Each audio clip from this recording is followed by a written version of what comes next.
سرعام پھانسی کا فیصلہ درست ہے یا غلط، انسانی ہے یا غیر انسانی، یہ بحث ہے ایک طرف. لیکن آپ مجھ سے یہ پوچھیں کہ اس سے جرائم میں کمی ہوگی تو میرا جواب ہوگا نہیں. اسے سمجھنے کے لیے ہمیں جرم یا گناہ کی پیدائش کو سمجھنا ہوگا. جرم 3 درجوں میں پیدا ہوتا ہے. جرم کا پہلا درجہ بنیادی ضروریات سے محرومی ہے. انسانی ضروریات 2 طرح کی ہیں، بنیادی ضروریات اور ثانوی ضروریات. بنیادی ضروریات میں انسان کے روحانی اور جسمانی تقاضے شامل ہیں. جسمانی ضروریات کا تعلق انسان کی خوراک، لباس، رہائش اور رفیق حیات سے ہے، جبکہ روحانی ضروریات کا تعلق انسان کی عبادات، علم و تحقیق، تعلیم و تربیت اور تہذیب سے ہے. ثانوی ضروریات وہ ضروریات ہیں جو بنیادی ضروریات سے پیدا ہوتی ہیں، مثلا اسباب و وسائل اور ان کا طریقہ استعمال. بنیادی ضروریات انسان کو زندگی کی ترقی اور توسیع کی جانب قدم بڑھانے پر آمادہ کرتی ہیں. ثانوی ضروریات زندگی کی ترقی اور توسیع سے پیدا ہوتی ہیں. ضروریات میں تغیر ان کے نئے اور پرانے ہونے کا تعلق محض ثانوی ضروریات سے ہے. بنیادی ضروریات نہ پرانی ہوتی ہیں نہ ختم ہوتی ہیں، وہ ہمیشہ زندہ اور نئی رہتی ہیں. شروع میں انسان اپنی خوراک جنگلی جانوروں اور پودوں سے حاصل کرتا تھا. وقت کے ساتھ ساتھ اس نے اپنی خوراک حاصل کرنے کے لیے جانوروں کے ذریعے کاشتکاری شروع کی، جبکہ موجودہ دور کے اندر ہمارے پاس بہترین ایگریکلچر سسٹم موجود ہے. تو یہ ثانوی ضروریات ہیں جو وقت کے ساتھ ساتھ تبدیل ہوتی رہتی ہیں. اگر آپ کو آپ کی بنیادی ضروریات مقررہ وقت اور مخصوص مقدار میں نہ ملے، مثلا خوراک آپ کی بنیادی ضروریات ہے، اگر آپ کو جائز طریقے سے اور ضرورت کے مطابق نہ ملے تو آپ اسے چوری کے ذریعے یا دیگر ناجائز طریقے سے حاصل کرنے کی کوشش کریں گے. اسی طرح لباس اور چھت انسان کی ضرورت ہے.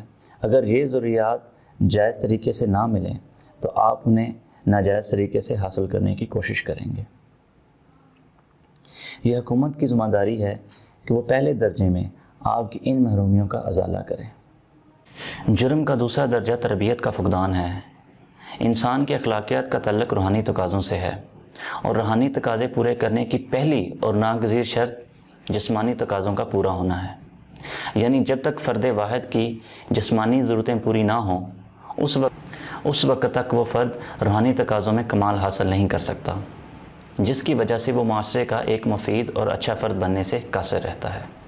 ایسی ریاست یا معاشرہ جہاں پہ جسمانی ضرورتیں آسانی سے پوری نہ ہوں، وہاں کے افراد اخلاقیات کو بالائے طاق رکھتے ہوئے اپنی ساری جدوجہد اور قوت جسمانی ضرورتوں کو پورا کرنے میں صرف کر دیتے ہیں.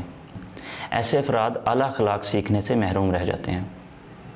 گویا ایسے معاشرے میں جسمانی تقاضے روحانی تقاضوں پر غالب آ جاتے ہیں.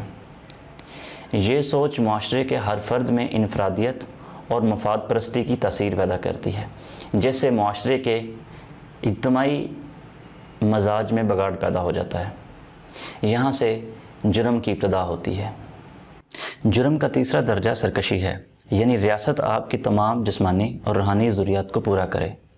اس کے باوجود بھی آپ جرم پر آمادہ ہوں تو یہاں پر ریاست سزا کا تصور سامنے لاتی ہے کہ ہم تمہیں ضرورت کا ہر سامان مہیا کریں اور تم پھر بھی سرکشی اور فساد کا باعث بنو، لہٰذا تم سخت سزا کے مستحق ہو.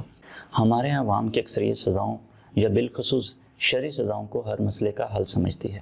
ہمیں یہ بات سمجھنے کی ضرورت ہے کہ سزا آخری مرحلہ ہے. اس سے پہلے انسان کی ضروریات کو پورا کیا جانا لازم ہے، ورنہ سزا کتنی ہی سخت کیوں نہ ہو وہ کبھی بھی مثبت نتائج پیدا نہیں کرتی.